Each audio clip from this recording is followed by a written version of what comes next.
Good evening. So, it's 7 o'clock, so let's start. First, I'd like to thank everyone for coming out and being part of the discussion and the process. We're just beginning to talk about a serious issue facing the town.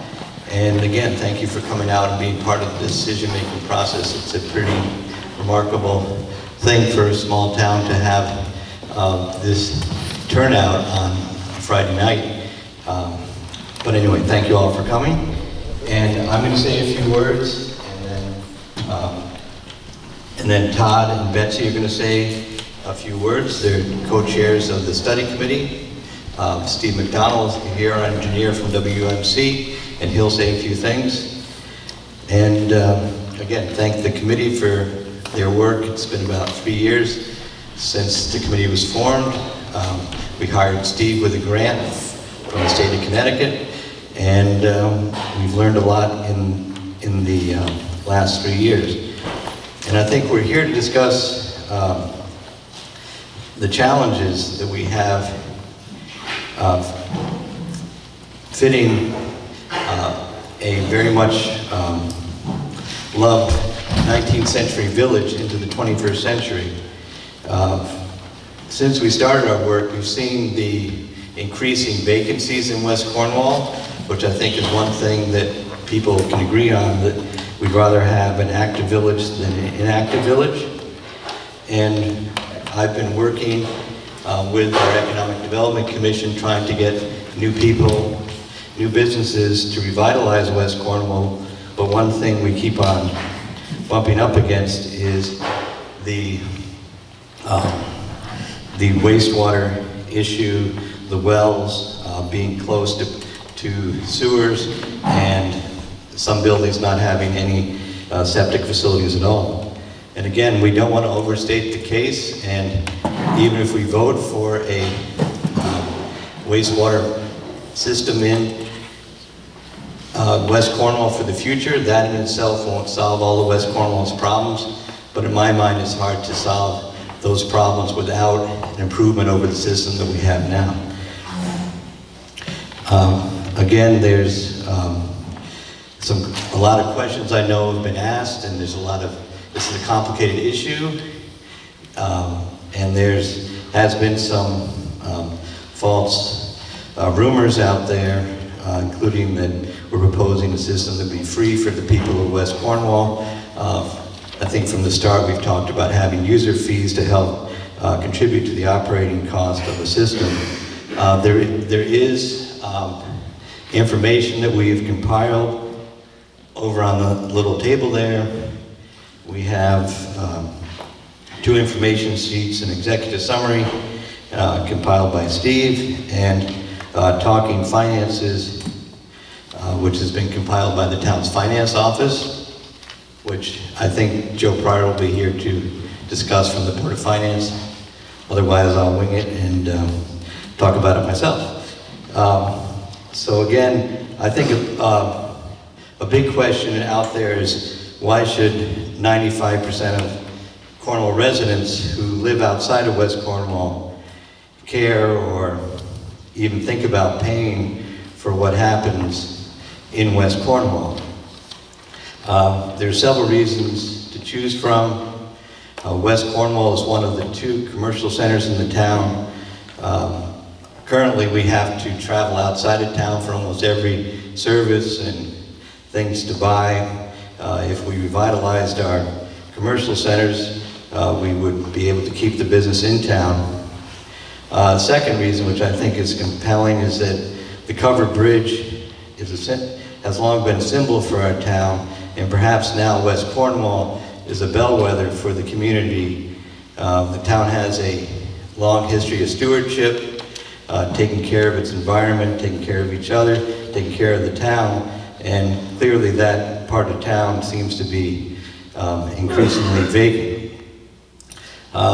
Third possible consideration is there are business opportunities if we can revitalize the village of West Cornwall to attract young families who we badly need in town, and visitors who have a long association with the covered bridge in West Cornwall. The fourth thing to consider is that There are environmental problems, as we are in 2019, and houses and businesses without septic systems that meet the health code are a problem that the state takes notice of. And eventually we are all in this together, and the town could be held ultimately responsible for a solution. And I think it's better to have solutions that we come up with our own instead of solutions that can be imposed from the outside that may be more expensive as time goes on. Another thing I think to think about as something as all Cornwall residents, that we are, that generally the idea is vitality is better than vacancy in a village. That small villages throughout rural New England are working hard at staying relevant in the 21st century. I think Joe Pryor will hopefully address the manageable tax implications of this project. But I think it makes sense to say that everybody's property in town will be more valuable if our villages are thriving than if they're vacant. And with careful investment, all property owners in Cornwall will benefit from a thriving West Cornwall. Luckily, there are people who are still drawn to the village of West Cornwall and see opportunity there, but clearly a lack of a water treatment system that meets current codes is an obstacle. Other villages in New England have updated their infrastructure with positive results. Our approach is to maximize many grants available, as Norfolk and Salisbury have recently done to upgrade their systems. I have contacted our state and federal representatives who are on record willing to help us secure grants, as is the Northwest Council of Governments. Finally, I would like to say that we are taking our time with this idea, with this project, consulting with other towns to find an appropriate solution for our challenges, and one that fits the setting of West Cornwall. And please look at our video of our trip to Old Saybrook and see what a modern system can be like and how it can blend into a neighborhood without huge impact. One more thing, we are having a town meeting here on July 26th to vote on $10,000, which help us apply for grants, especially to the USDA. We are not voting on a complete system at that time. So we're taking this one step at a time, but clearly the next step is to try to get grants, because I think most people will agree if we have a problem, it's good to get outside resources to help us pay to solve our problems here in town. So again, I welcome your input and glad to answer questions, which I'm sure you have, but now it's time to pass the mic to Todd. Does this work? Did that work? They all work.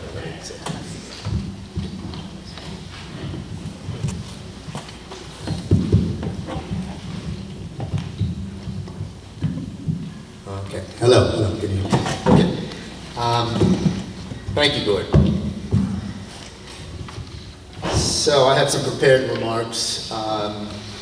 It really helps me to make sure I hit every important point if I spend a little time thinking about things before I actually say them. So forgive me for reading them, but they are. Hello? Can you all hear me in the back? Yeah. Everybody? Okay. Can you stand up? Sure. This doesn't work. All right. So, these prepared remarks. Good evening, everyone, and thanks for showing up. I've always maintained that this subject, discussions concerning community septic, won't readily fill auditoriums. However, when bundled with economic revitalization and possible drinking water contamination, the subject begins to trigger genuine citizen concern. In our case today, we can discuss both of those subjects as they relate to community septic and West Cornwall. My name is Todd Piker. I have lived in Cornwall Bridge since 1974, 45 years. My wife and I raised 2 daughters here, and we built a business that occupied space both in Cornwall Bridge and West Cornwall. I have taken part in many of the town's plan of conservation and development efforts, and in 2006, as we were prepared for the 2010 POCD, I worked on the West Cornwall component that addressed specifically economic development in our village centers. Although primarily an exercise in state-mandated local civic will, the POCD has a responsibility both to future generations and a wider public good when identifying priorities for a setting that belongs to no one, but available to everyone for eternity. In essence, we, visitors to West Cornwall and residents of Cornwall alike, are stakeholders.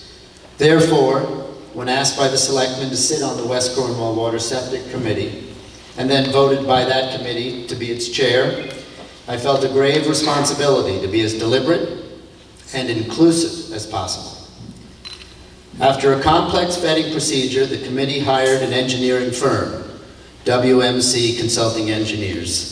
Steve McDonald, one of the principals, is here tonight.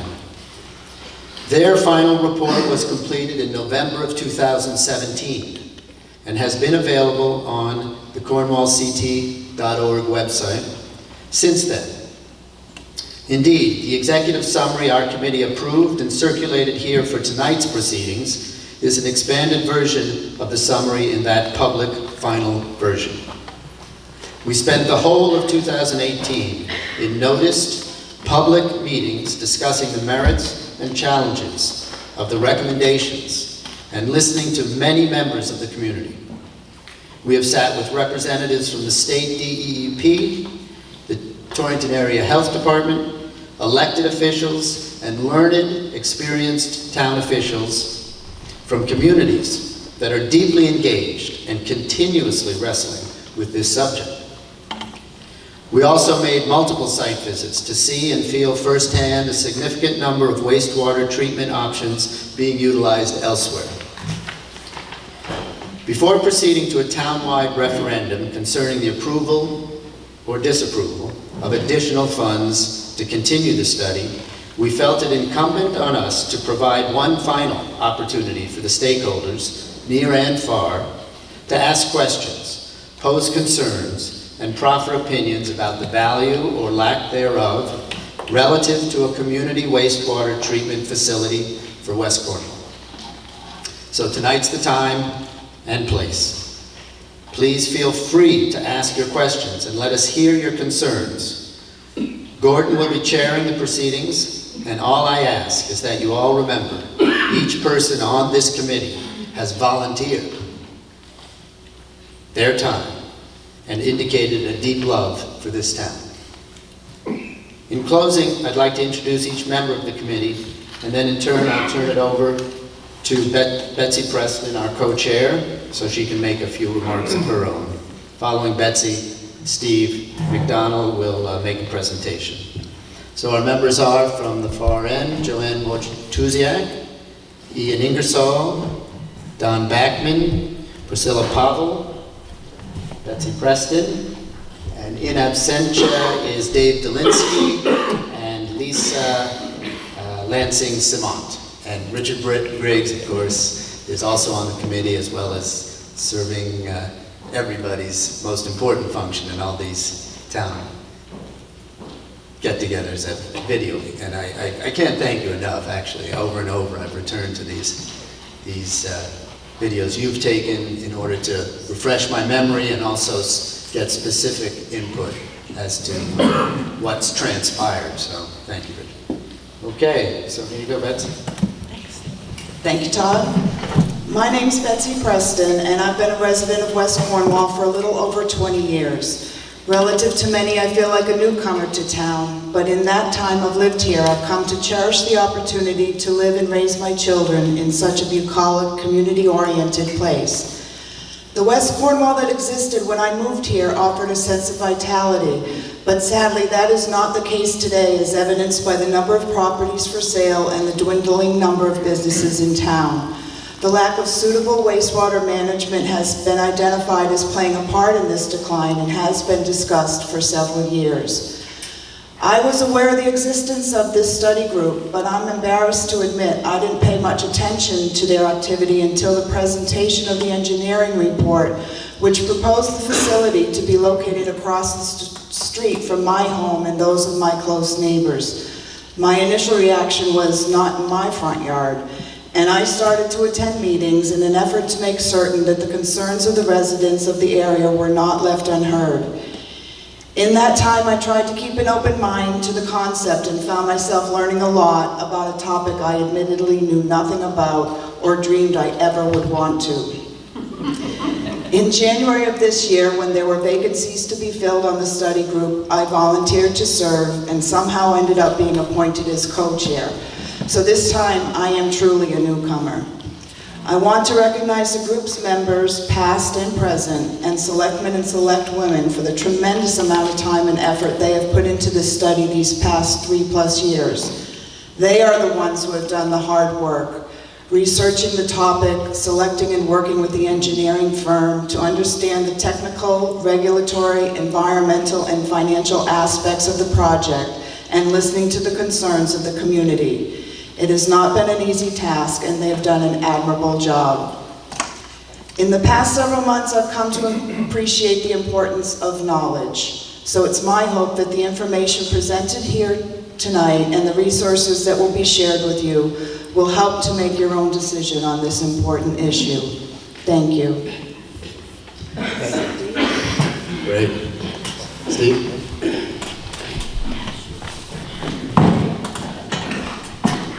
Thanks, Todd. I'd like to thank the committee particularly for working with us. This is an interesting subject, wastewater disposal and water supply, and we've been doing this for over 45 years, and every study's different, and the public are all different, and what they know and what they don't know. And it's kind of a challenge, but we love to educate people as to what has to be done and what needs to be done and what can be done. And our call to duty was to look at the West Cornwall area to determine if there were some issues to do with on-site wastewater disposal or septic systems.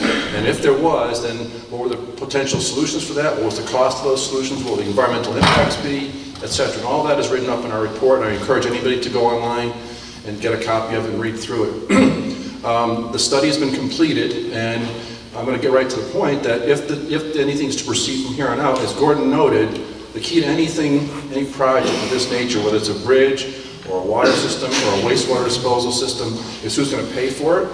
And one of the key issues there is to try to find grant money. So the next step in the procedures would be to apply for grants. As Gordon noted, the town is eligible for up to a 45% grant, which is free money to the town from the USDA Rural Development Agency.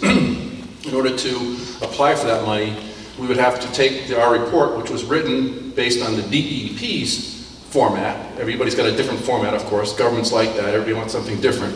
And we have to put it back into the USDA's format, which now we have to take the one report, divide it into 2 reports, and do some additional environmental studies. It's pretty straightforward, but it does take some time and effort. So that, I guess, is the reason why we're here tonight. 1, to discuss the study, but 2, to get the feeling from the public whether the town should proceed ahead with pursuing grants for some potential project in the future.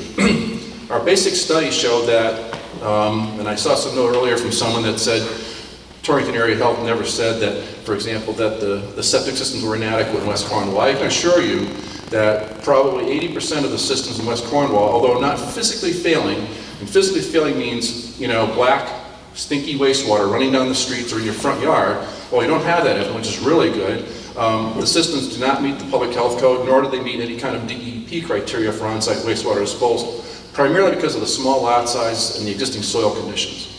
The issue is that the problems are not super evident in terms of pollution, although we did have some monitoring wells that showed highly elevated levels of bacteria in them.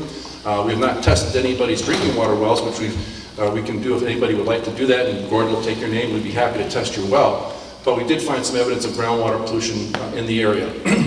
The more important issue is that, as we talked about tonight, and Gordon talked, and Todd. Basically, it's an economic issue.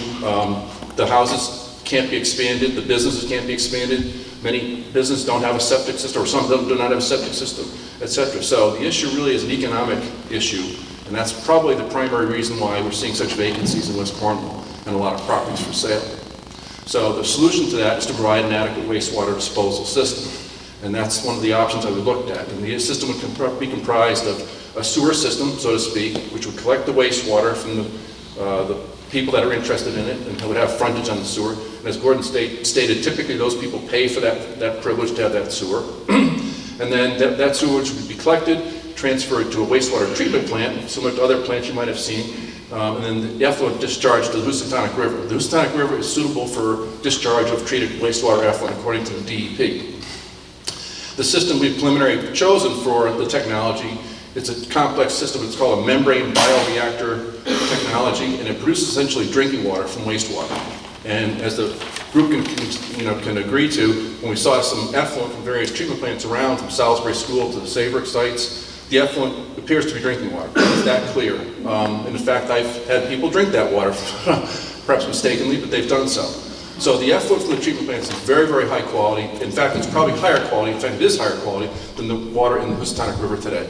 So that's the kind of effluent that we're talking about. So that's the type of system being looked at for West Cornwall. So it's a highly innovative, but it's tried and true technology. It works really well. It produces a very high quality effluent and would provide adequate wastewater disposal for the West Cornwall village. That kind of summarizes it really quickly. Gordon? Let me just, there is a hard copy of his final report if people want it, right? Well, yeah, his report is on the town website. Right. Again, we encourage people to see But that. didn't we get hard copies also? Or we I have none believe we left? have those. Only for the committee? I think we're out of hard copies, but I Right. think we have. Well, if anybody wants a hard copy. We can produce as hard opposed copies to if a anybody would like to see I know Todd that or online Gordon. reading can be difficult. We'll arrange to get you a hard copy. Right. Yeah. What is the West Cornwall Village? What are you referring to? Are you referring to Main Street, or are you referring to anybody that lives in West Cornwall? Okay, before, we'll come to your question first, okay? So let's just finish with Steve's I'm pretty much presentation. done, but I can describe that for you. Basically, the West Cornwall village is comprised of about 60 homes and businesses in that downtown West Cornwall. I'm going to call it downtown, but the village of West Cornwall. So this would service that entire 60? No, the intention right now, we've had a lot of interest in the public in the project, both good and positive and negative. And basically, it seemed to us, and I don't want to disagree with the committee or anything, but it seemed to us that the residents really didn't have an interest in this type of system.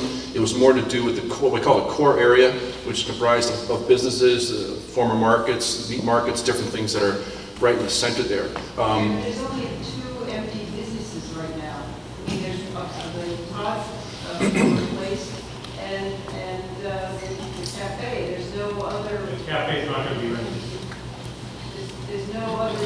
I think you're more familiar with the bill. Todd can address this. I'd but- like to just hold off just for a second. These are important Yeah, questions. But that's a the very other- important question. The other point I just want to make for everybody, based on what Steve's been talking about, is that the USDA grant that's being pursued is a federal grant. Right. And the the 2EP, DEP grant would have been a state grant. And that's a very important distinction as our thinking goes on, that we're looking towards the federal government for funding help on this project. So anyway, that's... Yeah, and by the way, that's- there's 2 different grant programs. One's a low interest loan and a smaller percentage of grant, probably 25% grant from the the Connecticut DEEP. There's a lot of strings attached with the Connecticut grant program. The USDA, interesting enough for federal government, there's far less strings attached to a federal grant, which is really unique in the system. We've done quite a few systems for various Connecticut municipalities using USDA funding. It's a very good funding agency, and they can provide a grant up to 45% and a low interest loan up to 40 years, possibly. So. All right, I'm going to turn over to you can chair this. Can you please use the mic? I'm sorry. And can you stand when you speak? Thank you. Great. Okay, so just one last little bit to run through. I will go over this colored sheet all the different colors are all the same information, so if you got a green, it's no different than the blue. This was compiled and by Barbara Herbst and Joe Pryor, Board of Finance, and again, the Board of Finance has looked at the position of the town and said if the town chooses to go ahead with this, and again, this is ultimately going to be a town decision, it's not going to be up to the selectmen or to the Board of Finance, it's going to be a town vote on this.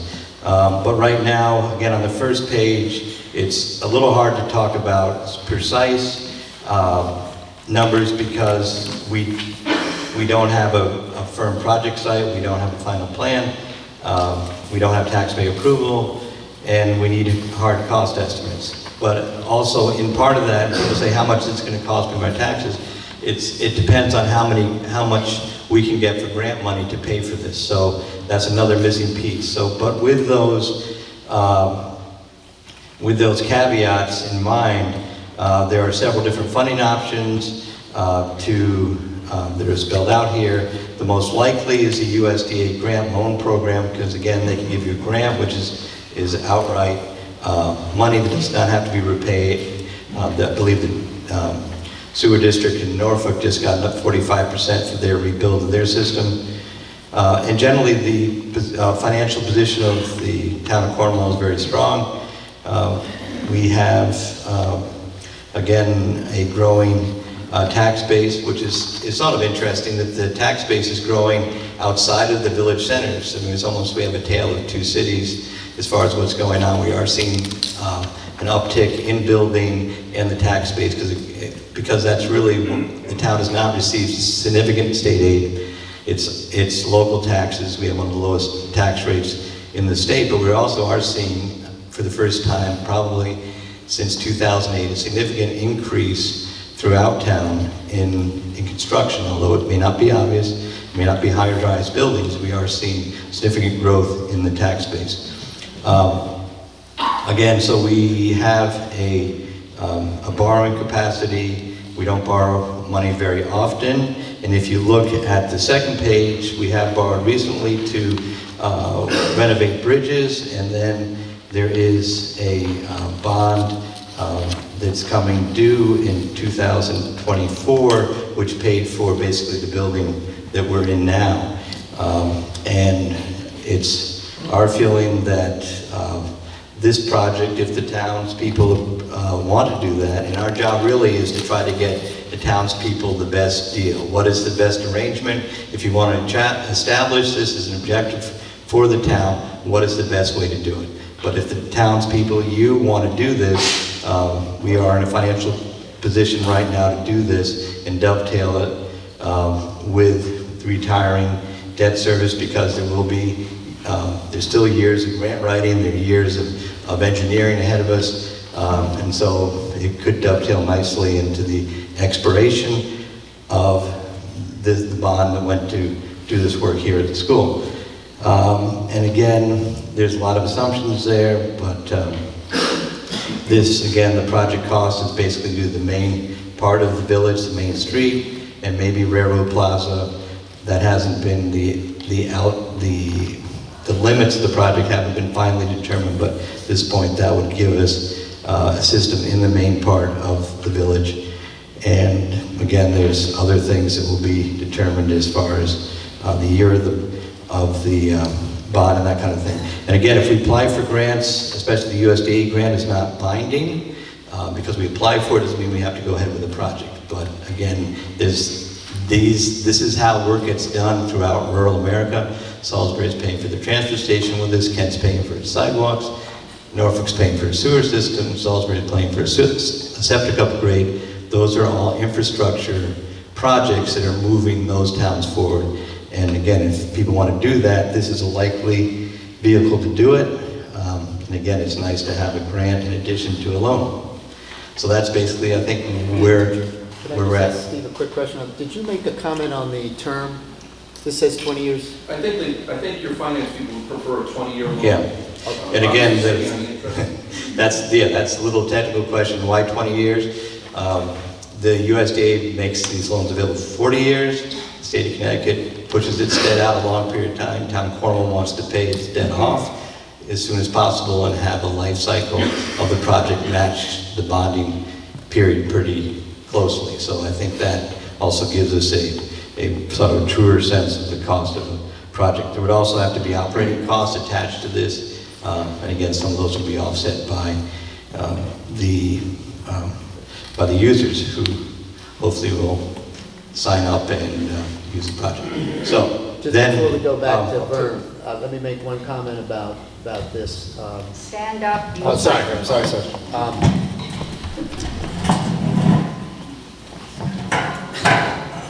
The issue of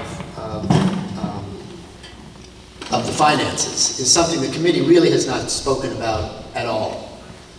We've gotten a number from Steve at one point, and it was based on perhaps providing services for a certain area in the town, but not a specific number of homes or properties even. It was based on what were called EDUs. And that's a kind of a complicated concept, which at some point we'll talk more about. But just so you know, we're dealing with really very vague numbers at the moment. This $3 million is as close as we could get to a real number. And it's the cheapest project number we came up with. There were other numbers we looked at, which were based on moving the site to various different places. But just so that you all know, that the committee has yet to really dig deep into the numbers. And if we are to move forward and the committee stays in operation, that might be something for the next committee to really grapple with. Okay. Can I take Vern's question? okay, so then, and also if you have a question, if you want to request a person to answer your question, just for showing up, you can request, you can target your question towards any of the people sitting up here. So Ian is up and ready to answer Vern. At the risk of repeating myself, for some of you have heard me say this 100 times, but our town is, most of the people here have been here for a while and remember where we were 20, 30, 40 years ago. And I'm not for a great deal of change in town, but what's been happening in our town has been fairly constant change as we have lost the use of one building after another to the limitations that are put upon them by the Torrington Area Health.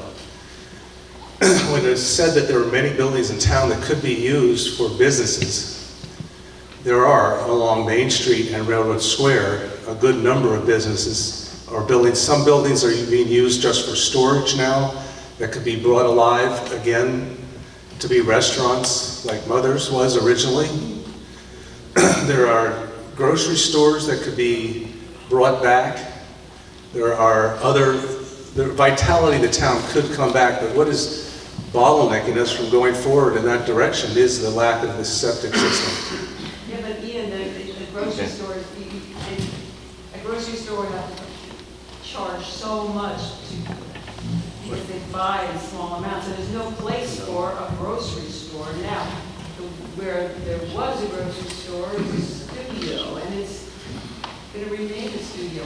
There's only 2 empty buildings that have the potential. No, that could be a grocery store again. I mean, it is priced at a point that somebody could buy that and bring it back. Yeah, but it does need, if it's going to come up to Torrington Area Health, it's going to need. Grocery stores don't survive. Give her a mic, because some of us, we Yeah. can't hear her. Okay, so I think maybe if people have questions, they can come up here just to make sure everybody can hear. Or stand up and face the And again, we're not going to get into debates back and forth about things. And if people want to make statements, they're free to make statements, but we're not going to sort of get into a debate between things. But I think to your point, Vern, part of the challenge is for the town to have 21st century businesses, and maybe there's not a grocery store, but there are people that are looking in West Cornwall right now to establish businesses or creative enterprises that would fit in well the way they have in revitalized New England towns. So right now, I believe the bookstore is for sale, the old users is for sale, the Todd's building is open for use, and the Pink House is there. And again, Skip Lush's building, I mean, most of these buildings have some sort of compromised system involved with them. But they're not commercial. Well, the whole village of West Cornwall is a general business zone, so some of the buildings like the deck, which has now a residence, could become a commercial establishment again. Oh, really? Yes, because that's one of the things that makes West Cornwall unique, that almost down to Territorial Lane and down to the Bend, it is a business zone, and so some of those places could be converted to a business if that's what the owners I want. think the whole thing is a wonderful idea, we should do it, but I think that, first of all, we need a project site, and there's no agreement, and there's no place that's come up, nobody's come up with something that's satisfied the neighbors. This is a work in progress, but here's Dermot with another question. Good evening, everybody. Can you hear me, everybody? Yep. I just want to comment what's been said here a little bit. For those who don't know me, I am Dermot Woods. I live in Cornwall Bridge, on the border with Kent. I agree with the need for a sewer system in West Cornwall. We also need one in Cornwall Bridge, so all bridges can thrive. However, we who have houses outside West Cornwall should not have to pay more taxes to support this. 8 years ago, myself and Darlene had to install a new septic system at our house at a cost of $43,500 plus engineering fees. We had just spent $15,000 renovating our old system in 2006 to have it closed down 2 years later at our expense. Total estimate cost $58,500.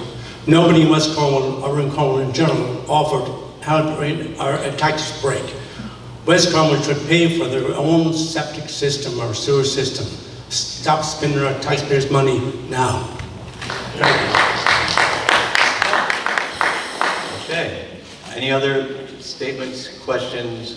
One thing I would point out is one of the things that makes West Cornwall unique is that it is, as we said before, an 18th century village, and throughout the town, people are having to pay a lot to deal with the septic issues. One of the things I brought up with the legislature is trying to make septic more affordable for everybody, not just people in the cities. But there is a health code, a state health code that the health district has to administer. But one thing that is particular to West Cornwall is the lots there. Some of the houses are actually on the property line. It's a very congested part of town. So that is one thing that there's not really great on-site solutions at any cost for some of these properties. But here's some more questions over here. Melissa Andrews, come on up.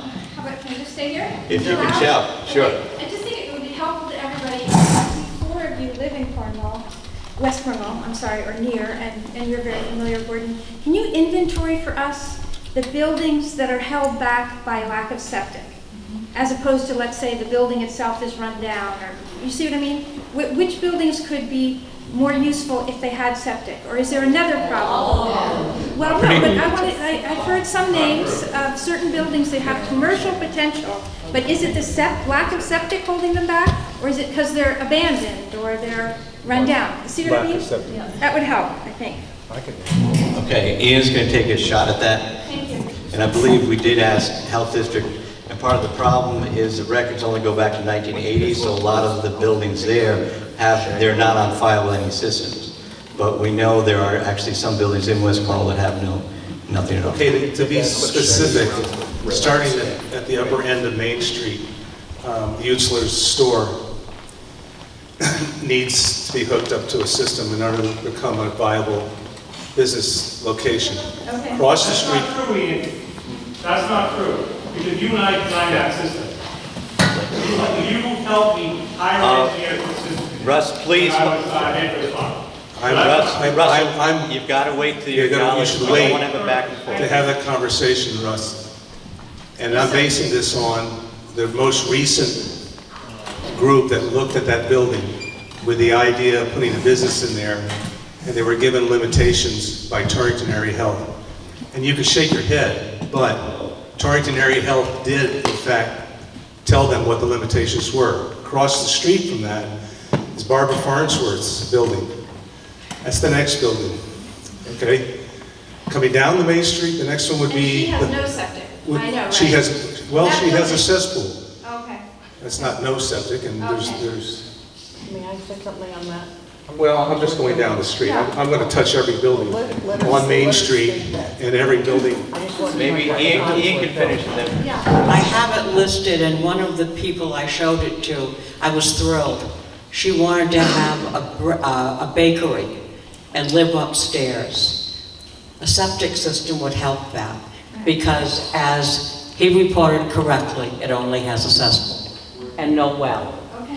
So I have talked to, and before we started this whole campaign, I talked to as many people as I could off of as residential and businesses. And specifically, everybody who was off of Main Street or off of Railroad Square in a residence had a working system.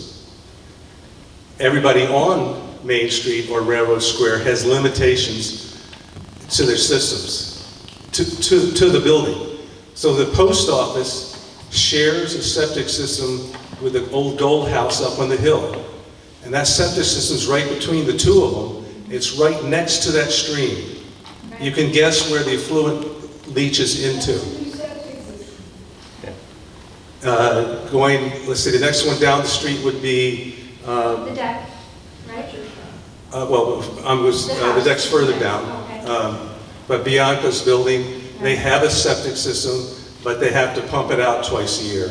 Okay. So they would be happy to hook up to this system. Going down from there, Todd's building can't have, put apartments upstairs. If we want to house, we want to build affordable housing. We want to fill this school back up with kids. Because we built this school and this auditorium and everything for a population of 250 kids here. And we're down to what, 70? 92. 97. What is it? 97. 97 now? We're up to 97. Up to 97. 70. But if we want to get back up over 100 to 120 or something, which was a few years ago, we're going to need a place for people to live and to work, to establish their businesses here. And so, like putting a couple apartments in the top of the pottery shop would be very relevant to that. Across the street, the deck could be bought back if somebody had the money to buy the residence and turn it back into a business. Currently, the septic system for that is a makeshift system that's between the deck and Joe Lush's building. And the water for Joe Lush's building comes from the deck. There are many interlocked systems within West Cornwall that cause limitations. So the limitations on Lush's building is that because the water comes from the deck, because when they put that septic system in, it negated the use of the well that's in the basement of Lush's building that no longer could be used because it's within 90 feet of the septic system. So they came to this agreement to have the water come down from the deck. The limitations on a building would only allow certain things to happen in that building. If it had a septic system, again, that could be used. Mary Gilroy's building, the next one down the street from that, she was given limitations on making that into a B&B. She could take guests in and serve as a small hotel for the town, for visitors to come and stay. So she would benefit from that as well. The toll house has no system at all. It has no water in and no water out, so I'm not sure that it will affect the toll house building specifically. I missed, okay, so below the pink house is below the pottery. That has, I'm not sure how that's going to be developed or what can go in there. That has a system, at least to the, does anybody know about the pink house? Right? It has a cesspool and a septic. Okay, it has a cesspool and a septic. And the cesspool- But it would definitely benefit and increase the use of that building so that you could have more people living in more bedrooms occupied in that building if we had a septic system. Back on Railroad Square, McLaughlin's two buildings. One of them is, he has indicated that he would like to have both of his buildings hooked up to this because it would increase the usage of those buildings. It would make them into not just business possibilities, because they're just used as storage right now, but they could also, the upstairs in both of them could be used as residential as well, increasing the population, giving people a place to work. I think there's still a working system in the building next to that. The old toy maker's house, I'm not sure about, what the situation is there, but that's another possible place, as well as the old laundromat, which was the first business in town to be shut down because of septic back in I think the early 70s. I don't know that we need a laundromat or if that would survive again, but that's a location that could be a business. At least it could be if it had a septic system. So those are all the people that came forward and said that they wanted to hook up to this system, be it for use as a business or use as a for residential use. There are other parts of the town that possibly could use it, like Lower River Road. All the buildings along the river are so close to the river and our perk is so good that all that water is going into the river. And we haven't been mandated to clean that up, but we should. We are polluting both Mill Stream and the Housatonic. It's a hard thing to sell, but it's the right thing to do. So That's great. Thanks that's for to being address here. that. There we go. Thank you. A walk down West Cornwall. Yes, Joanne has a comment.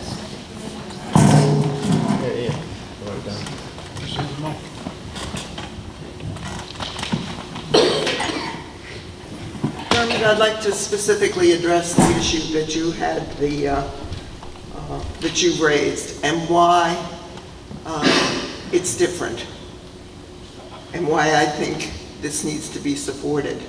I asked to be on this committee, was not originally appointed. I asked to be on this committee because I think that those of us who live outside of West Cornwall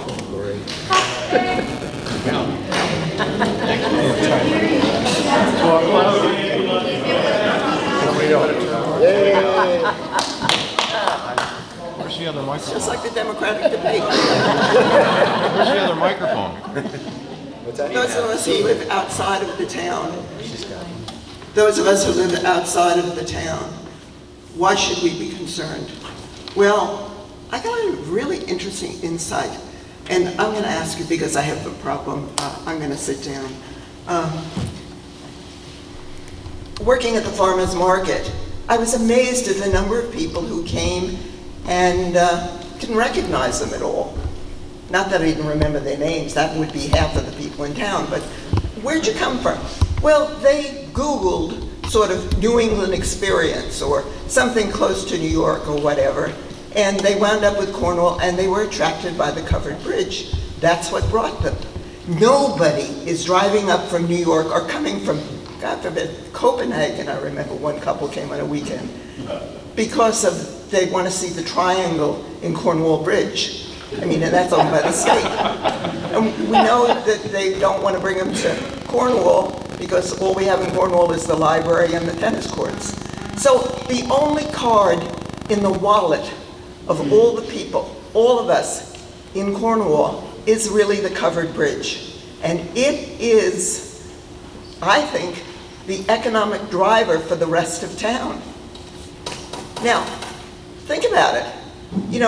We all support things all the time. I mean, I paid hundreds of thousands of dollars in school taxes and never sent a kid to school, but he didn't say that isn't my job.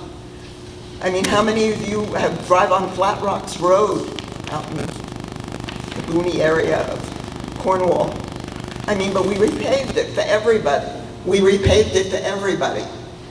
What about the bridge we repaired on Valley Road? $100,000, there are only 4 houses on the other side of that bridge. Or the Smith Road Bridge in West Cornwall. What was that, Gordon, $100,000? $150,000 just not repaired. It's because we believe that you have to support the infrastructure. Now, typically, septic for years was an option.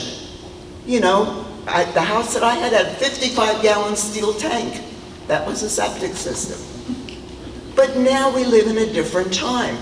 And in that time when we had those kind of septics, the 55-gallon tanks and things, well, everybody was responsible for their own. But now that we need these much more complex things, it cannot be on the backs of the few people who seemingly would benefit. Can we set up a tax structure that would tax the people who benefit most? Yes, towns have separate taxing situation. All of those things can be done. But I think the most important question to be answered here tonight is, do we want a future for our town? Because I believe that if West Cornwall goes down, Cornwall goes down. Because there isn't anything else that's really going to bring people to our community. And we need to bring in dollars from outside of the community. We need to bring in people who get interested in the community, who would think about ultimately maybe living here or maybe having a weekend house. I think we ought to look at second homeowners as a business opportunity, not driving them away and saying, oh, we don't want them. Hell, they bring a lot of money, and they bring commitment, and they love the town more than some of the people who've lived here a long time.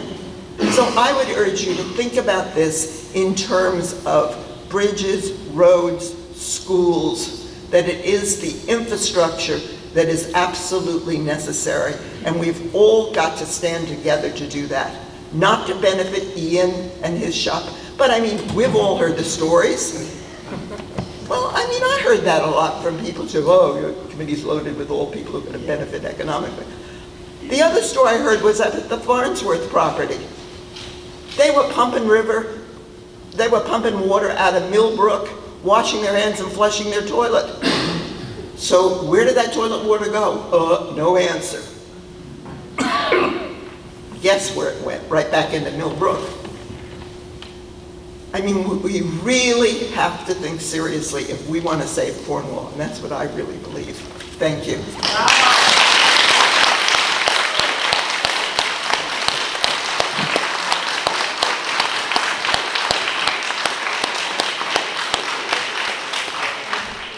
Okay, thank you, Joanne. Barton. Yeah, we have two compelling reasons to do this. One is environmental, polluting the river. Two is economic, the vitality of the town.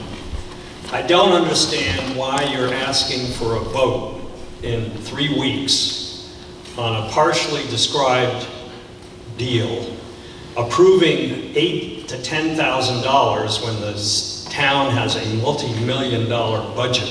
And frankly, I would pass the hat and give you $8,000 to $10,000. My concern is you're asking people to vote, this sort of canary in the mine shaft, I suppose, on whether to continue with a project where you've already spent many, many hours and many thousands of dollars. I would urge you to not have a vote on something that is not well described for a very small amount of money, and get that money spent, get the full project defined so we know all the details, because the devil is in the details, clearly, and then have a vote. But I don't understand why you're going to have the whole town turn out to vote on $8,000 to $10,000 worth of expenditure. I'm very concerned.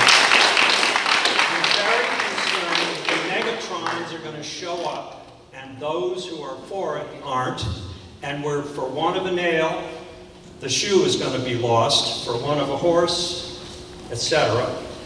Please look into your budget, or come ask for donations, get that done, and then let's have a vote in the town on a fully explained, fully costed out project. There's no point in having a vote on a pig and a poke, to use a 1740 term.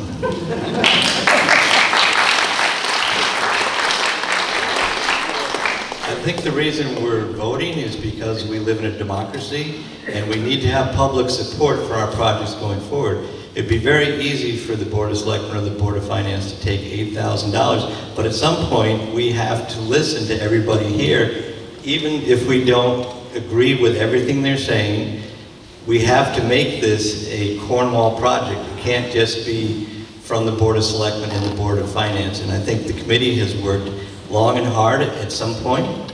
They want to say, should we keep on working or are we wasting our time? Are people going to say, we don't care what's going on down there, or are people going to say, we want to take the next step, even though it's a small step, and see what money is out there to help solve our problem. And I think, let me finish, Bart. I didn't interrupt you. Today as to who wants to keep going forward. I assume you're going to see a lot of hands go up.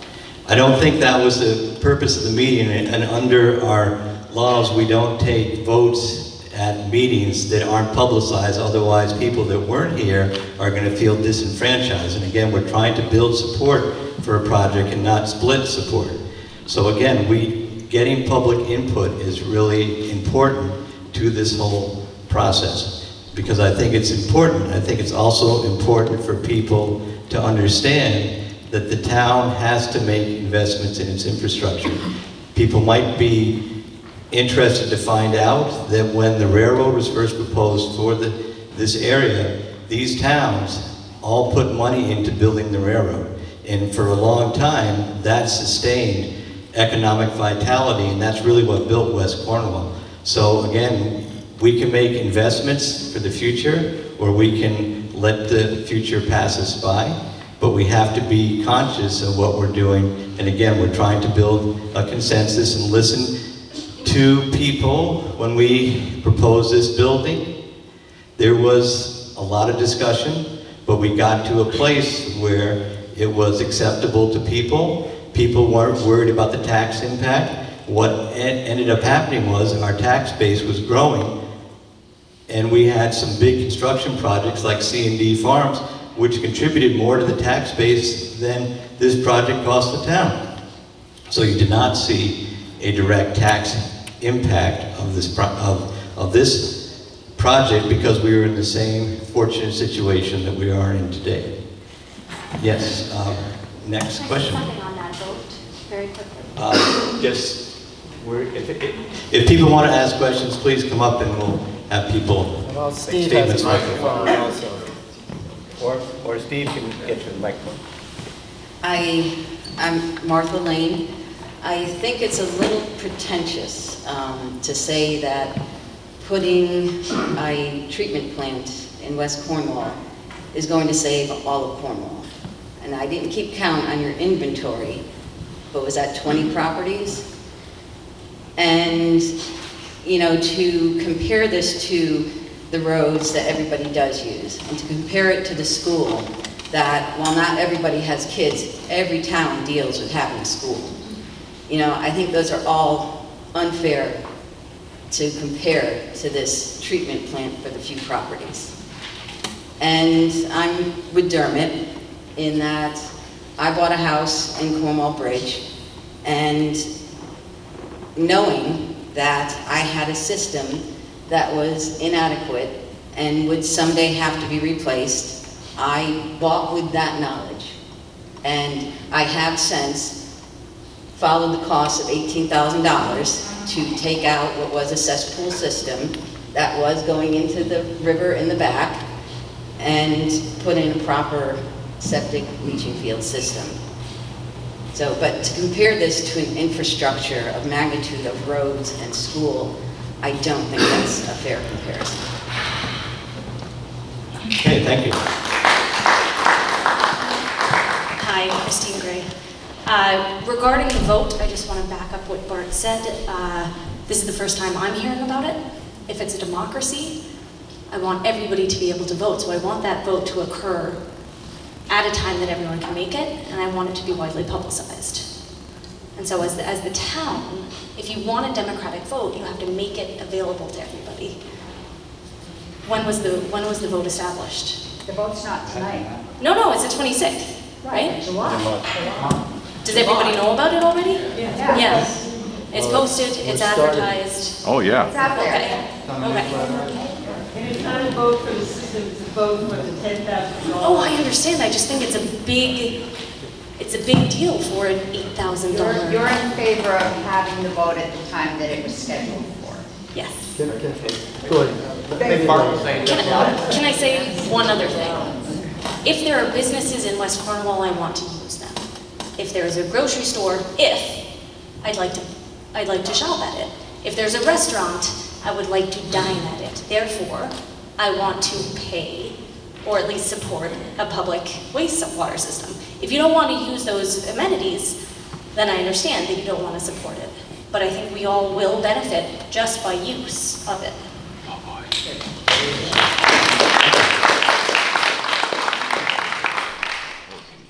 I'm Bianca Griggs. Speak up.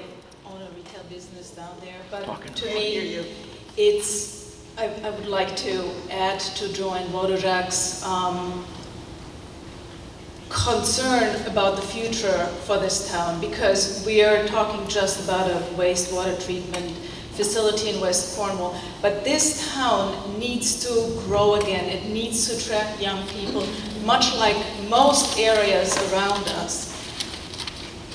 I would like to know what would happen if we can facilitate our fire department with young people that can help you in need when your house is burning down, when your spouse has a heart attack or falls from scaffolding, when there's no one around anymore, when you have to get a paid-for fire department. I'm sure that's going to raise taxes more so than a wastewater treatment facility that eventually will spur development in this town again and will attract people and make this town attractive again to weekenders, to young people. I mean, you know, there are people guiding younger people out of the town into the Hudson Valley. Why don't we have that here? You know, I mean, I think we could attract more and more. And I've met over the last few months more and more young people who are enchanted with living here. But, you know, we have to offer them workspaces that are close by, because a volunteer fire department has to have a workforce that is available anytime. And that's not going to happen, not as we're going right now. Okay, thank you. Is there anyone we try to have people speak first before someone speaks again?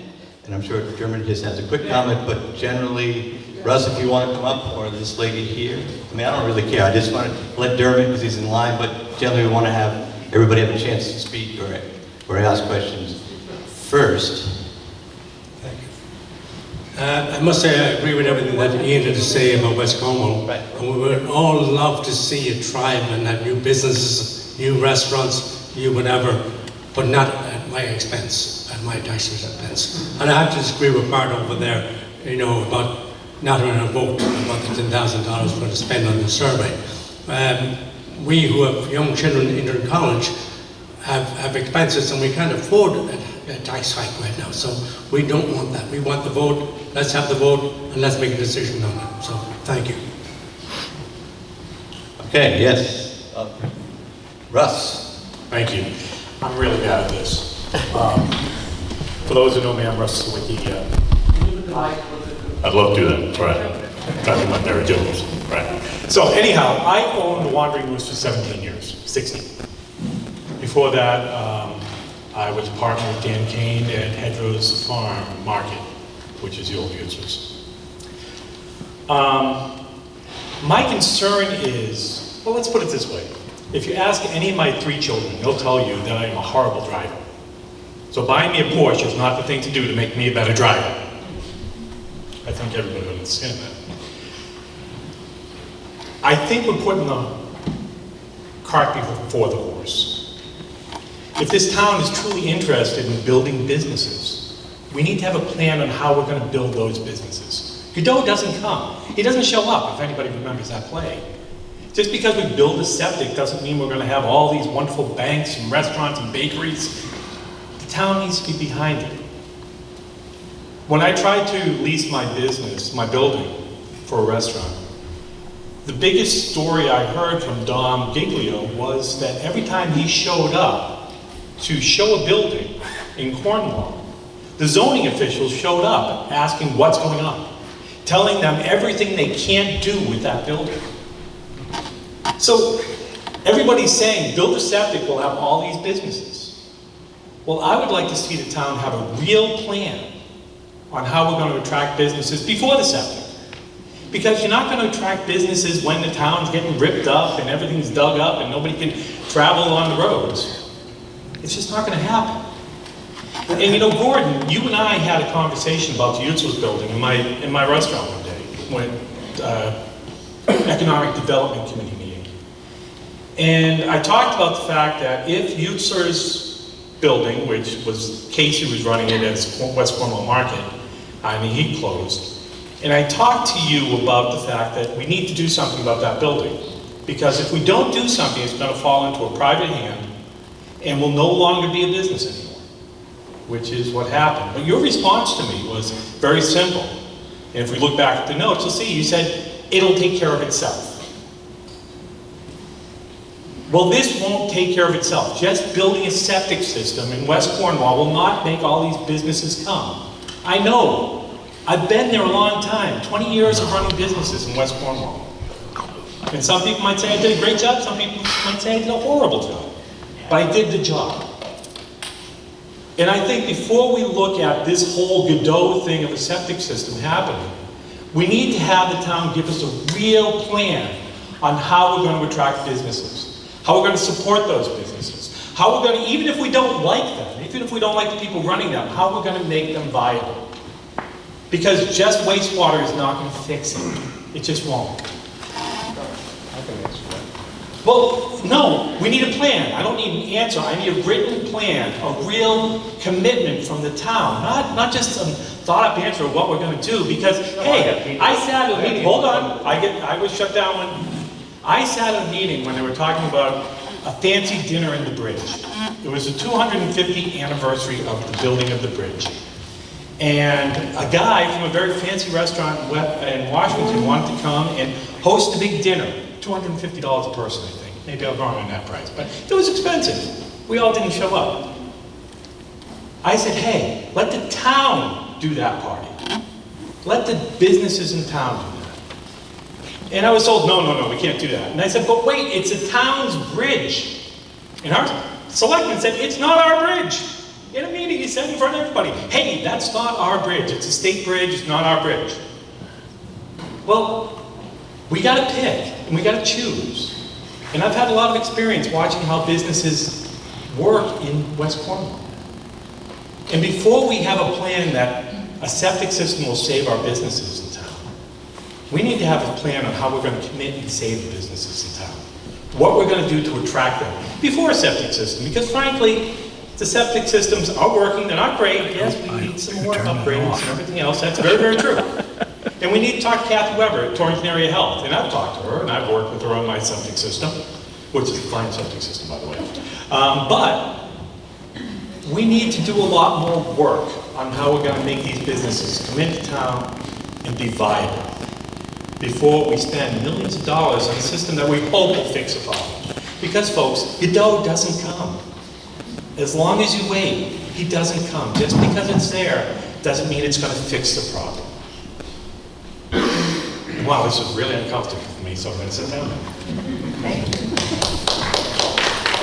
Okay, 2 points. One, I think we'll hear some people from planning and zoning are here, and concurrently with trying to fix the septic, we are also trying to fix town regulations so we make the town more business friendly. So that is in place, and I believe that is scheduled to be done in March.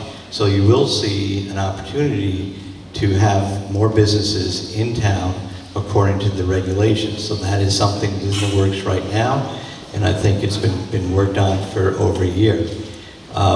So let's get to more questions, and again, Priscilla wanted to say a few things. I just have a quick question, and it's directed at Russ. I do wish you would take that "Do Not Park" signs off the front. It's state land, and it's so unfriendly when people come through the bridge. Okay, next comment. Wow. Wondering if all the people that needed to hear this left. I'm Alicia Sharman. I am with Rivers Alliance of Connecticut, and I'm here to speak up for the amazing resource you have here in your town. I'm a fly angler, so I'm jealous of each and every one of you that live here. And while the businesses may not come in immediately if this is not addressed, you may lose the reason why people come here if it's not addressed. You know, phosphorus and nitrogen cause algae blooms. We're having droughts, things are warming up. You haven't seen one yet, but you don't want to have to wait until you see these things to do something about it. And the fact is that inadequate septic systems are a problem with water quality in our rivers and streams in Connecticut. So it's a known fact. And if these systems are inadequate, they have to be addressed. Otherwise, you are going to have water quality issues. And the reason why many of you are here, and the reason why people come here, and that's the incredible, beautiful river and the bridge that goes across it. So please keep that into consideration, that, you know, that's your economic driver right there, and you need to do everything you can to keep it clean and pristine. Thank you. Thank you. Next is Phil Hart.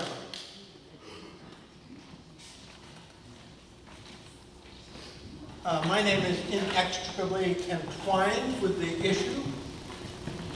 West Cornwall was originally called Hart's Bridge, along with the bridge itself. Speak into the microphone. Speak into the mic. I would like to think that all of us recognize that we're all better off when all parts of the town are successful, and they're vital. I live in West Cornwall, not far from this school, and I can absolutely assure you that the success of Cornwall Bridge is vitally important, with a gas station and a hardware store and a grocery store and all the rest of the things down there. We need Cornwall Bridge. And West Cornwall could be the same way eventually. People would need West Cornwall. We need all parts of the Cornwall community to be successful. It all works together. It's not one part versus another part. I'd also like to say a few things from the point of view of the River Commission. I've been a member of the River Commission along with Bart Jones for many, many years, and 3 items are frequently on the agenda. One is river access. I'm not here to talk about that. One is development on the river, and I'm not here to talk about that, but I would like to make a few comments about an issue which the state is concerned with, and that is water quality.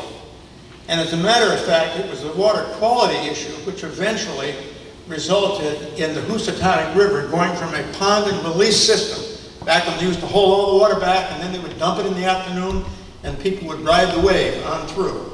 And we could not get the kind of water quality for the state which would let that to continue, and so that was terminated. Every bit of pollution is important to the river, and it picks up a load, I'm sure, in Great Barrington and Sheffield and North Canaan and Falls Village and Cornwall and Kent, right on down through. But the pollution of the Housatonic River goes way beyond the PCBs which are in the river. And if there's anything which any town can do, and I have to say that towns are not monitored separately by the state, but if there's anything that a town can actually do to mitigate the pollution from antiquated septic systems, etc., I think there's a moral obligation to do it. And I agree with Ian when he said that it is the right thing to do, that we should move in that direction on behalf of the river. And I know I have the pulse of the River Commission. We have not voted on any issues in regard to this, but I do know the feelings of the members of the commission, and we all feel everything we can do concerning polluting the river is important to all of us. Thank you.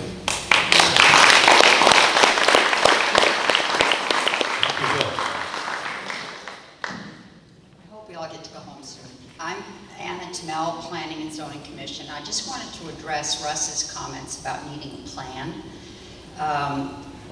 Simultaneous with the work of the wastewater committee, the Planning and Zoning Commission has started working on our new plan of conservation and development, a state-mandated town plan that is done every 10 years. and forms the basis of planning for the town, basically in reference to funding that might be available from the state to help us move along. And one of the big themes this year has been economic development for Cornwall, something that everybody on the Planning and Zoning Commission and on the all volunteer subcommittee have acknowledged is very important if the town is going to survive. There's a lot of statistics and data that I can quote you about what's happening in the town now, what the demographic trends are. You can find them online at the cornwallct.org, especially one called Cornwall by the Numbers, based on census data that I prepared. What the Economic Development Subcommittee is proposing is a relaxing of some of the very onerous and picayune regulations that affect West Cornwall, to make it easier for businessmen to come here full of new ideas and creativity and say, gee, that building would be perfect for blah, blah, blah, blah, blah. We don't want to have a zoning enforcement officer standing by saying, but no. We want to say, but yes. That's what our future is going to be.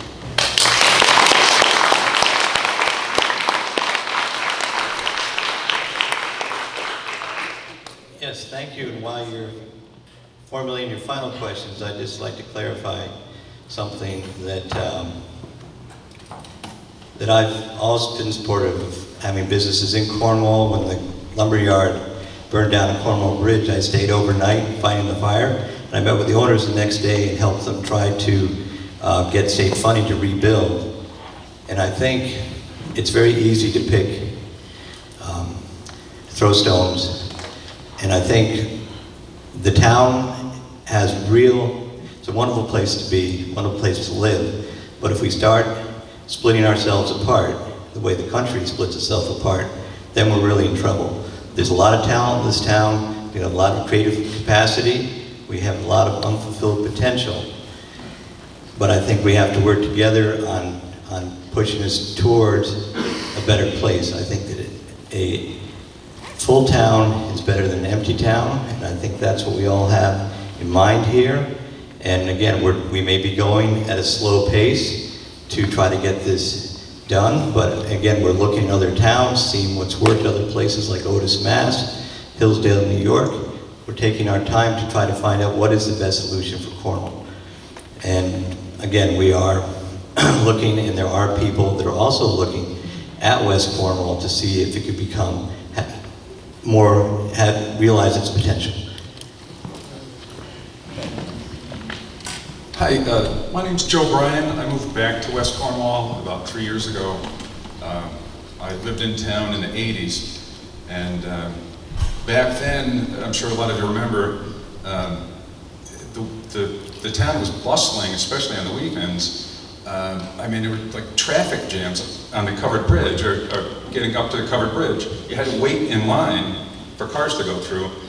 And at one point, somebody described the covered bridge as this giant vacuum cleaner that sucked cars off of Route 7 into a little town.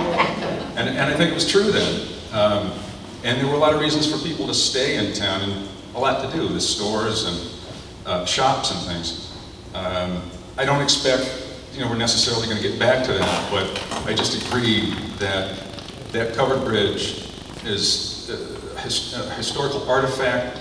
I'm delighted that the state invested all that money recently to keep it there. It would be much easier to tear that down and put a two-lane bridge in. I'm just delighted it's still there. I think it's a great resource. And one more thing about the impact of not having bathrooms downtown. I've been able to use the Hughes Library to teach workshops for children in the summer.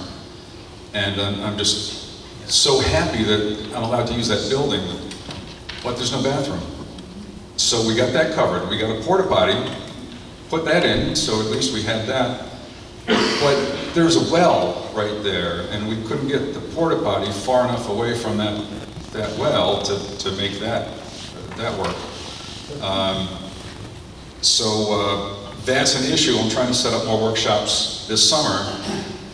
Last year we were also able to walk down the street to use the restaurant, but with the restaurant being closed, We can't put a porta potty next to the library. It's really impacting being able to work with kids in that building this summer, so. That's just a little impact. I'll hand it back to Gordon if I can find him. Here we go. Thank you. Motion sensor, you can see we're saving power at the school. Hello, I'm John Sanders, and I have a home and business in the middle of West Cornwall. And this system wouldn't affect us very much. Our system is fine. We probably would hook into it, so add us to that list. We're not on that list. But I did a bike ride this weekend, and we had a rest stop at the covered bridge. And so I was marshaling the bike ride out of Falls Village, came to Cornwall, back to Falls Village. Some people went 48 miles over Cream Hill. I didn't do that. But I talked to a bunch of people that were from out of town. And many of them had visited Cornwall years ago. And many of you have probably heard stories or maybe been part of stories like this. But one man told me he had celebrated his wedding anniversary and gone to Mother's. And Vern's gone, but she would appreciate this. And a tall guy was playing pool and beating everybody. It was Ted Danson. And I want to bring Ted Danson back. And all the other people that you've heard that were here and people had beers with or played pool with. The second thing is talking about the public restrooms. Since we are located where we are, in the old railroad station, centrally located in the plaza, we get a lot of visitors. People come and look for ice cream, or my wife offers coffee and tea sometimes. But most often, they are looking for a bathroom. And so yesterday we had a couple come in. There were businesses here. They had been to West Cornwall before. Businesses were there then. They're not there now. So they came to us, and we had to offer that. So, I mean, that's the situation that we're in. We should bring Ted back, and we need those bathrooms. So, thank you.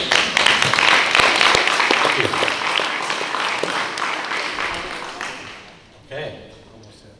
Anybody else? Last chance.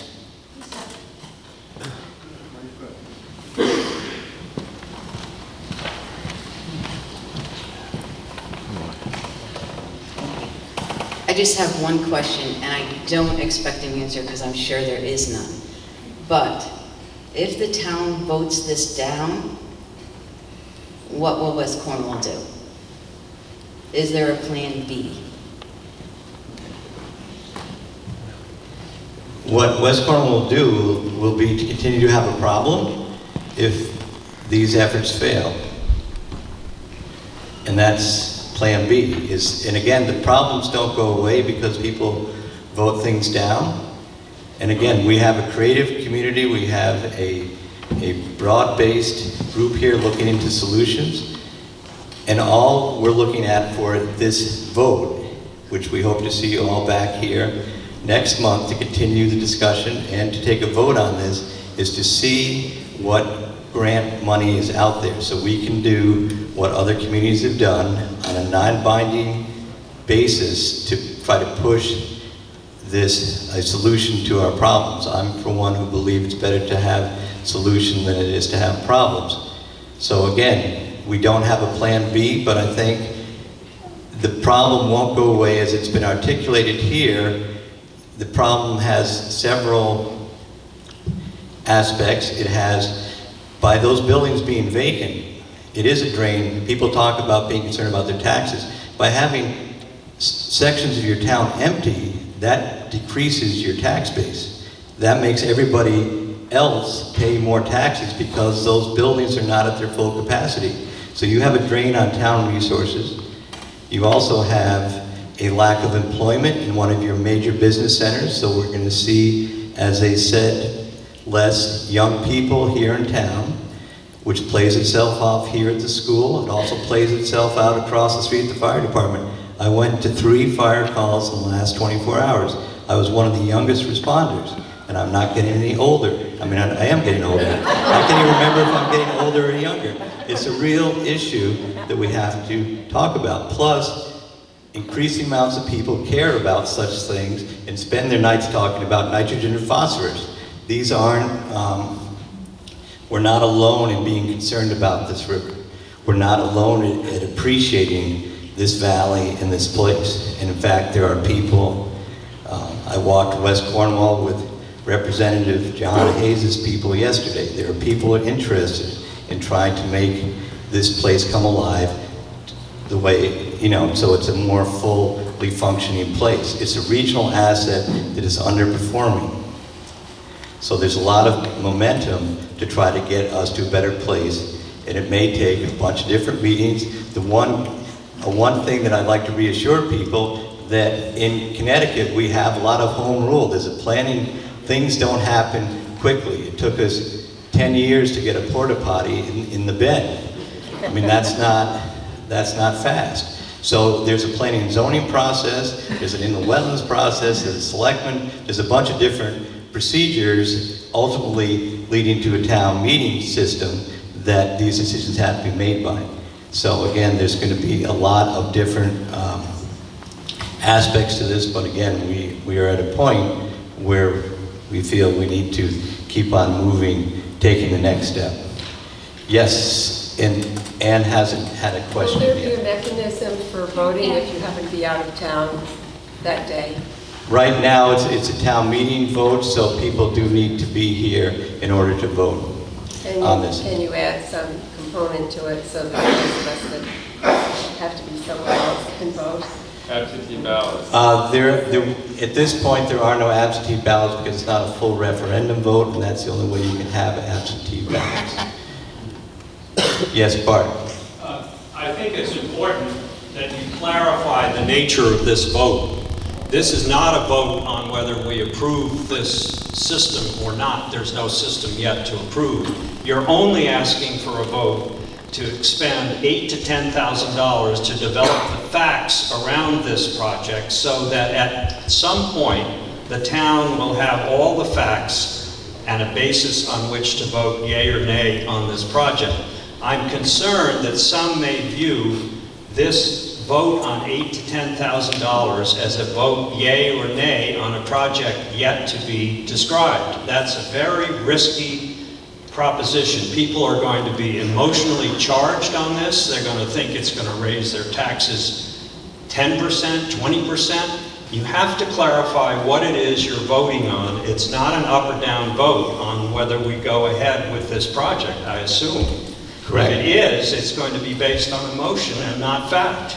But I think also the committee wanted to have a opportunity to get a sense of the community, whether they felt they're going in the right direction and are making good use of their time. So the second component of this is, should the committee continue its work? Yes, Melissa. I just want to say thank you. You're welcome. You guys, I can't think of a more sort of unsexy project to what you're trying to. Thank you. And I served with Todd on the Economic Development Commission. Gosh, I think it was 4 years ago for a couple of years. And I remember Todd talking about this way back then. And congratulations, Todd. We're doing a great job.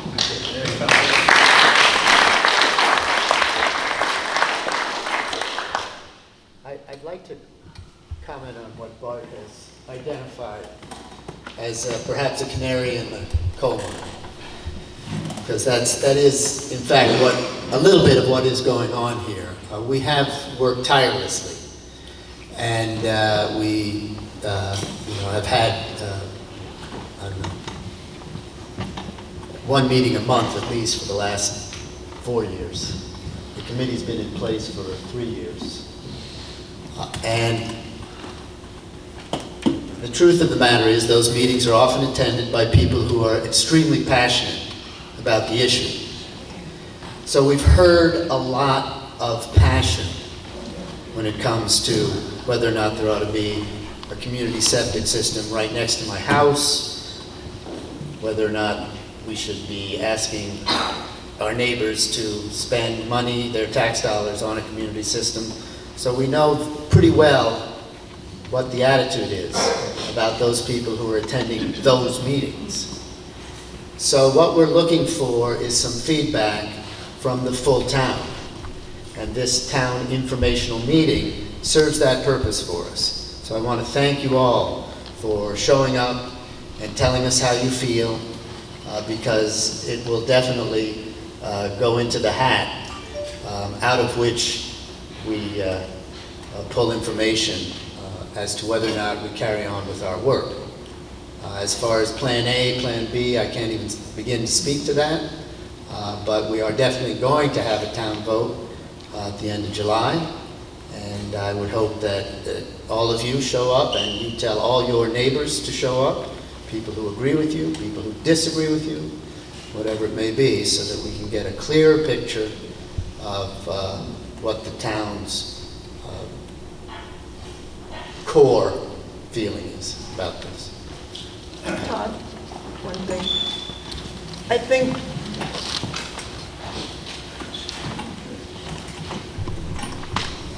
think that Bart's raising a very important issue. We are not. I think if we were to have a vote, and I've talked about this at the meeting and I have not been supported, so it's my opinion. A lot of things I throw out there that I'm the sort of lone wolf. But I think we need a vote on whether the town wants to move ahead with a solution. I don't know what it is for West Cornwall. We need to do, if that vote goes in support, is supported, that will give the backbone to our Board of Selectmen.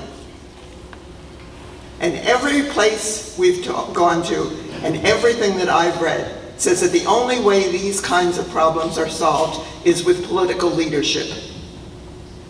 They are not popular for a multitude of reasons, all of them different in every case. But if we believe in the future of Cornwall, through the development of West Cornwall, solving its septic problems, I think we need to have a vote on that. And that should be the first vote that the town has. And then we can move forward from there. But to take a vote on 8,000 or 10,000, as Bart says, is, I think, just truly misleading. Doesn't take us anywhere. We need to light a fire, give some backbone to our elected officials, and tell them what we want. We either want to solve the problem or we don't want to solve the problem. And that, to me, is what we should be voting on, not the specific at this point.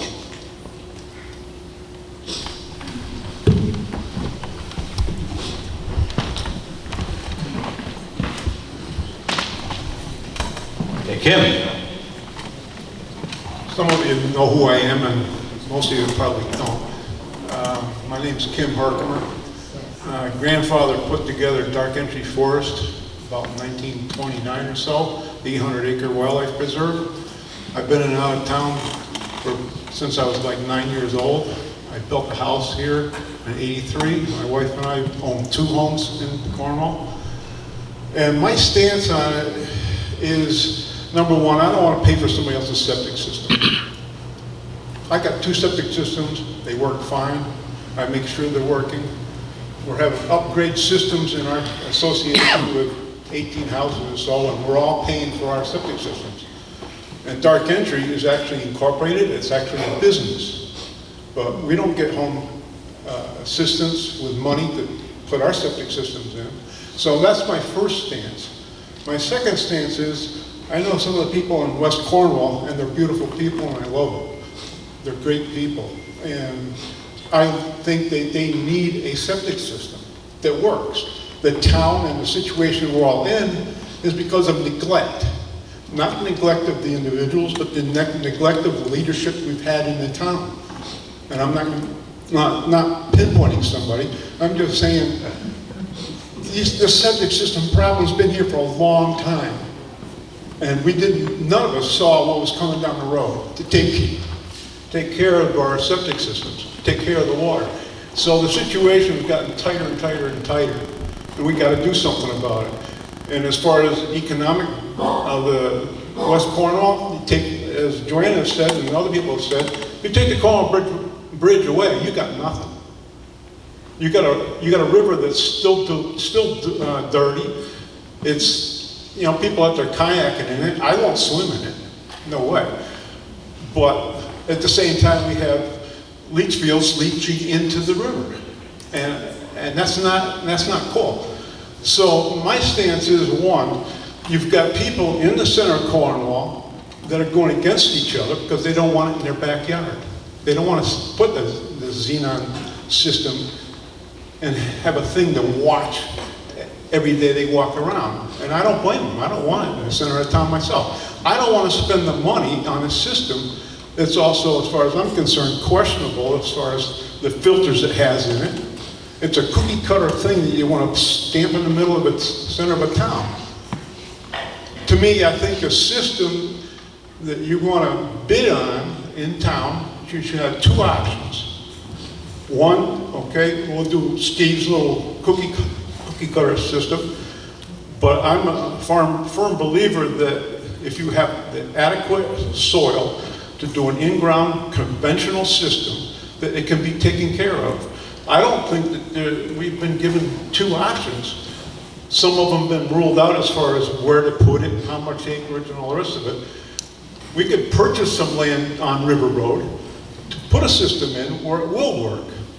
That hasn't been explored as far as I know. To me, I don't like to have to pay taxes on somebody else's septic system with one option being shoved down my throat. I don't like it.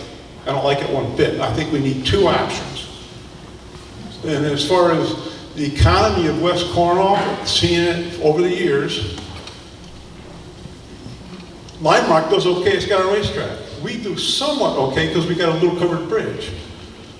But to me, if you're going to have viable businesses in West Cornwall, you got to be able to pull people in from 50 miles away.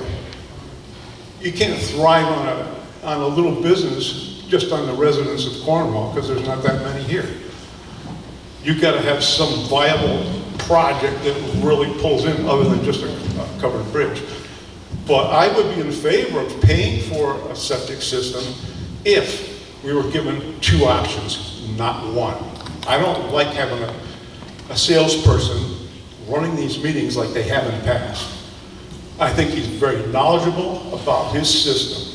I want two options, and I don't like having people in West Cornwall going against each other, not in my backyard. I think that's wrong. So I would like to find another site, in-ground system, purchased, or whatever you need to do so people, when it does come time to vote, they can vote on A, B, or nothing. And as far as the $10,000 is concerned, I agree with what Bart is saying, that you don't have a specific site, and you're going to have an environmental impact report on a non-site. It doesn't make any sense.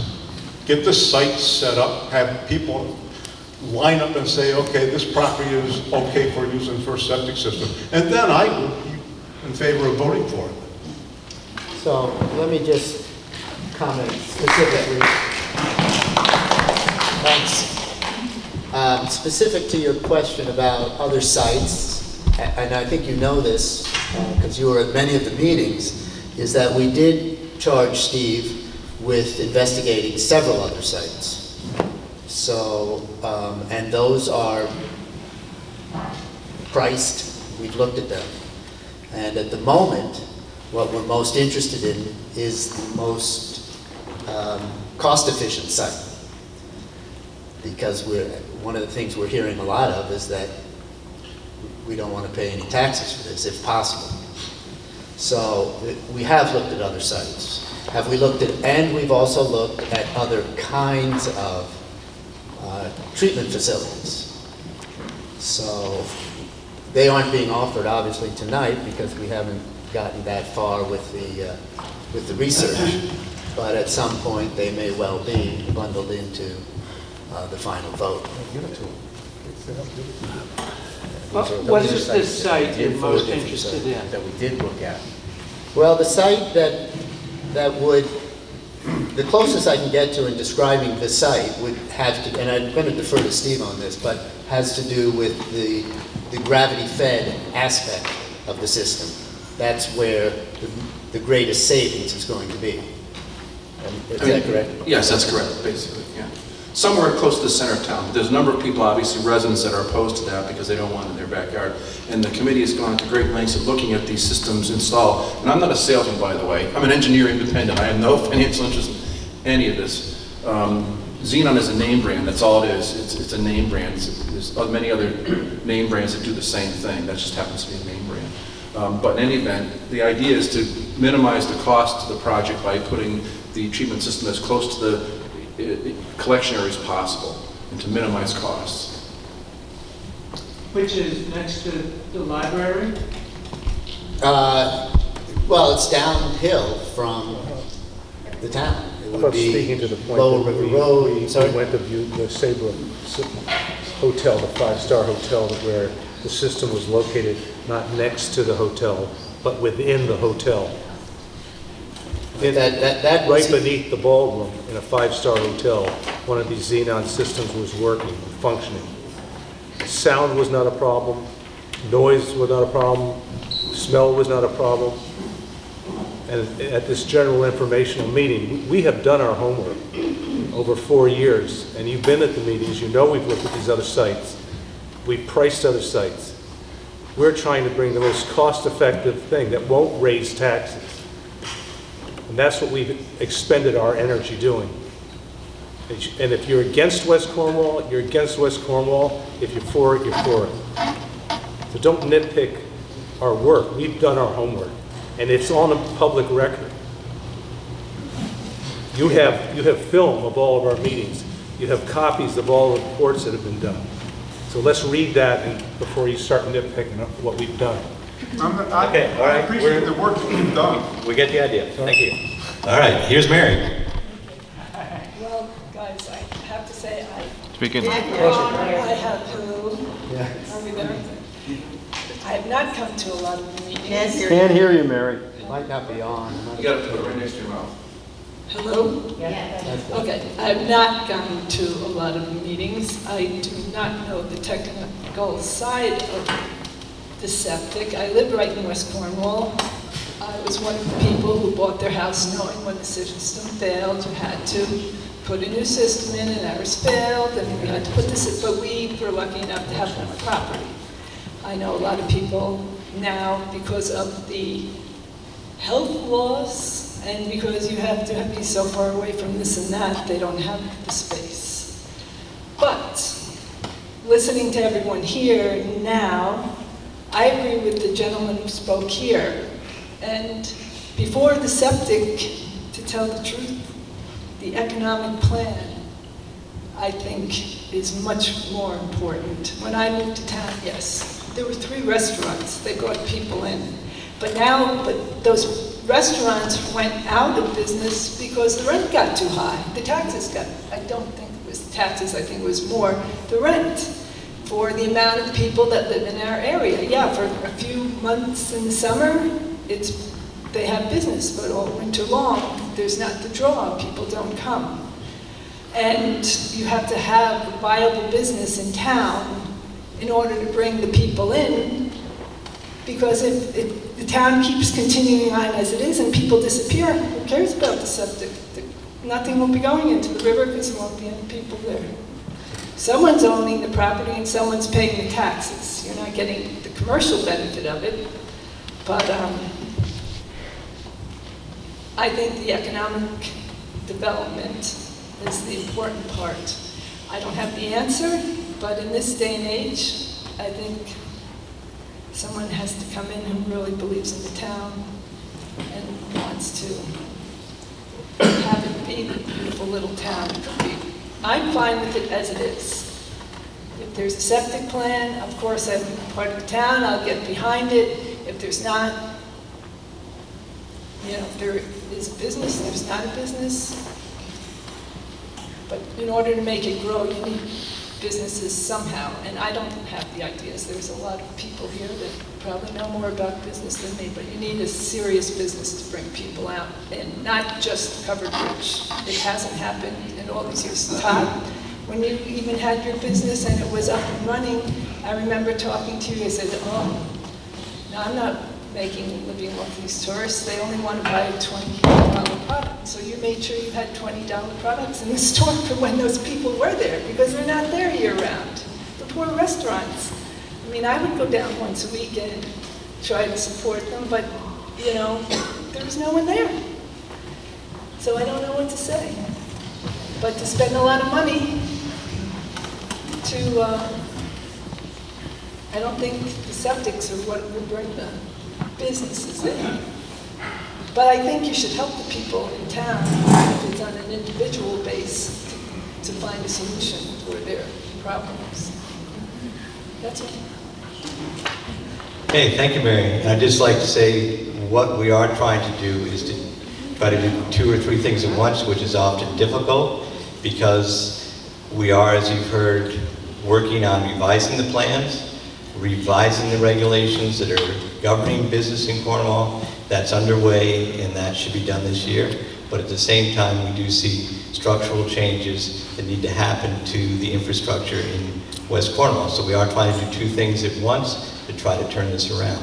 And again, we're looking at grants to try to make it so that it is as less of a tax impact as possible. So here's a lifetime long resident of West Cornwall, Sue. Hi everybody, my name is Susan Williamson, and I am one of the few people I think in this room that actually grew up in West Cornwall.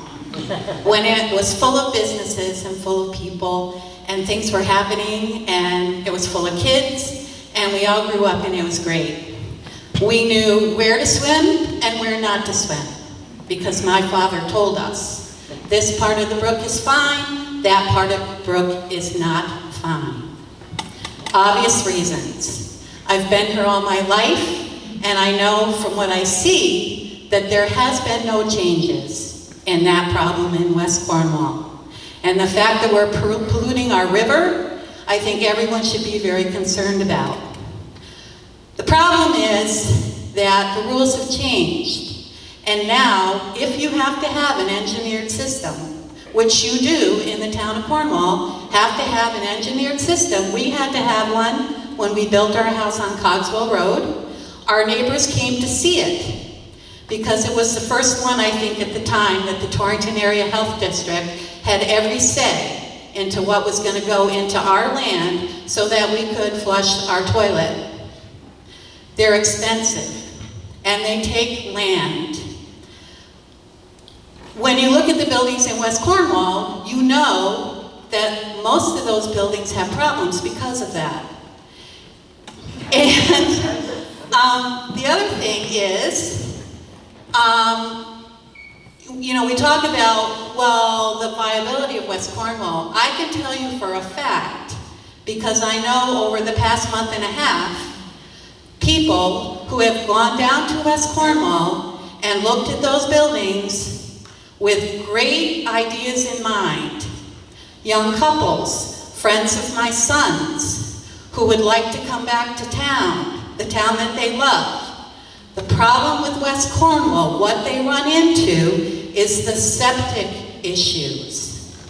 And you can't fix it because there's no place to put the one that the Torrington Area Health District would make you put in. Really something to think about. I've heard in the background, well, I have a septic system, mine's fine. All I can say is lucky you. How old is your septic system? Do you know that it's not going to fail? And if it fails, do you have the space to put in an engineered system? Or would you be really happy that there was a spot down the road that you could hook into, hopefully at a very reasonable cost? I mean, 27 years ago, my husband and I spent $20,000 to put in our septic system, and we did all the work ourselves. I don't like to hear, I live in Cornwall Bridge and I don't want to pay for it. I don't like to hear, I live in Cornwall Village. I agree with Gordon. We're one people. And we've always been incredibly proud to be one people. And we've always done the right thing. We all know that when our neighbors get in trouble, we turn out in groves. And we do the right thing. And really, for West Cornwall to go forward, so that those young people who are coming in and looking at the houses, or maybe some of the part-time people that have a little money to invest, that want to put in some businesses, and I know Gordon knows who they are. I'm fortunate enough to know some of those people. They want to spend their money. They want to give West Cornwall a chance. But their hands are tied by the rules and regulations that we now all have to follow, and the fact that there's no other option. And that's very sad. And that's where West Cornwall will end, if that's what happens. Thank you.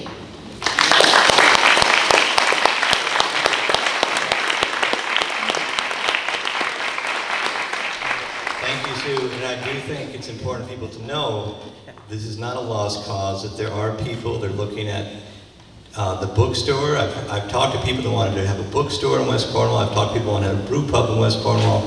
I've talked to people that want to have apartments in West Cornwall. And I guess Susan said, you come up against the wells and the septic. There are other issues as far as overpriced property, right-of-ways. There are other obstacles, but the number one block to letting this happen is what's going on with the separation from the wells and the septic systems in the very small micro lots, which are probably the smallest lots in town. So any other questions, thoughts? And again, thank you, and I will get to you. But again, this is sort of Cornwall at its best. We don't expect everybody to say the same thing, or else nobody would show up to these meetings, because that's what makes it interesting, and that's what makes these projects better, is when people criticize them and try to improve these proposals. So again, thank you for speaking out, and I'm not sure everyone is comfortable speaking in public, but thanks for all the comments that were made tonight, and we have some more in the back, and I'll get to Richard. Thank you. I do live in Cornwall Bridge. But I believe that actually a rising tide lifts all ships. And so, and I'm also a relative newbie in Cornwall. Probably the first time I've actually spoken sort of to a larger group. I've lived here for about 5 years. And, you know, I believe that if we don't help West Cornwall, I think the rest of us do suffer. I would think that the rest of town, if anything was a problem in Cornwall Bridge, that the rest of town would support doing things in Cornwall Bridge. The same thing with the village, whatever the village would like, that we would all support each other. So since this is an informational meeting and you want to gauge what the public thinks, at least this is one individual from Cornwall Bridge that would be happy to help West Cornwall in any way possible. Thanks.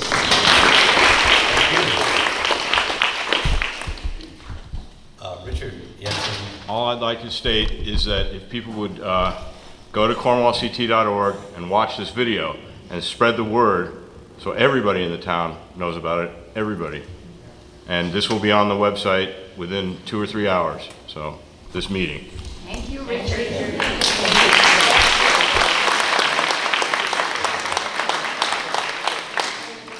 Thank you, Richard, and I'd also like to suggest, while you're on the website, make a double feature and see our trip to Saybrook, and see how you can install these new systems. They're not your grandparents' sewer plants. They're new systems that can be accommodated in very tight conditions. In fact, there could be one right under us right now, and we wouldn't even know it's there.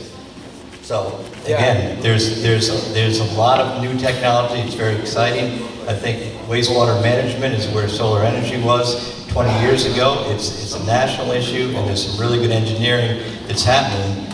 And again, we're a couple years away probably from a final idea or whatever, but we're still out there looking at some of this new technology. Prices are going down, technology is getting better. Todd had a final comment. Yeah. Last chance. I'm going to say it. I've thought about this, and it may not go over quite the right way, but I'm trying to put this all in historical perspective, because of course 500 years from now, everybody will be looking back and thinking, you know, they wouldn't allow them. So water treatment plant in West Cornwall. So just sort of project backwards a little bit. There was a time when we didn't have toilets in our houses. And now, the more toilets you can have in your house, the more valuable your house is. So it is possible. We are looking at a technology that has taken us to an entirely new place. So just keep your mind open to that concept. That's it. All right, thank you.